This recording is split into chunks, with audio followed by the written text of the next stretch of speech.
Najskôr sa terapeut pýta na problémy, ktoré pacientku k nemu privádzajú. Hlavný dôvod, prečo som vás navštívila, sú opakované zápaly močového mechúra, a to aj napriek využívaniu 2 rôznych antibiotík.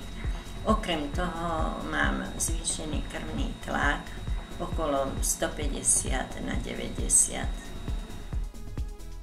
Terapeut poznamenáva uvedené údaje do záznamu ku konzultácii. Pri kontrole alebo opakovanej návšteve sa môže poznamenať reakciu a účinnosť predpísanej terapie, či pacient dodržiaval odporúčania a podobne. Tento textový záznam sa nijako programovo nevyhodnocuje, slúži na lepší prehľad o priebehu terapie.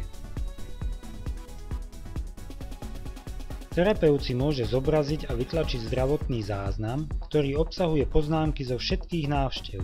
Okrem toho môže obsahovať aj zoznam riešených a neriešených symptómov, prípadne užívané preparáty. Pri prvej návšteve pacienta je dôležité urobiť čo najpodrobnejšiu anamnézu. Hovorí sa, že dobrá anamnéza je 50% úspechu terapie. Preto sme sa snažili aj túto časť programu maximálne prepracovať. Pri písaní anamnézy nie je terapeut nejako obmedzovaný, môže však využiť pomocné otázky, ktoré mu jednak nedovolia zabudnúť na nič dôležité a jednak pomôžu vytvoriť pekne štruktúrovanú anamnézu. Program postupne zobrazuje otázky k anamnéze. Terapeut nemusí otrocky klásť pacientke otázku za otázkou. Anamnestický rozhovor by mal byť uvoľnený s nenápadnou pomocou programu vo forme otázok. Jednotlivé otázky buď vyžadujú napísanie odpovede, alebo stačí odpovedať áno, nie kliknutím na príslušné tlačidlo.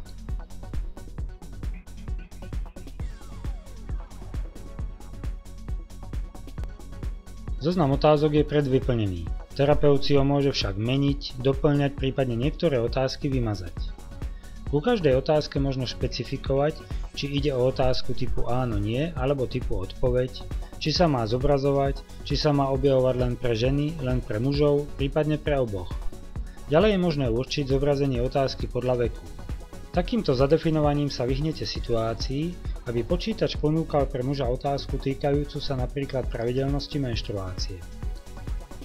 Text anamnézy sa podobne ako zdravotný záznam počítačovo nevyhodnocuje.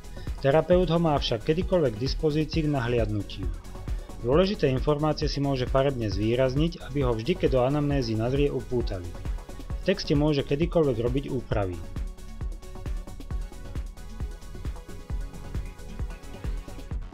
Ak je terapeut skúsený, tak už pri anamnestickom rozhovore odhalí pravdepodobnú príčinu ochorenia, ktorú mu nasledujúce diagnostické postupy väčšinou potvrdia.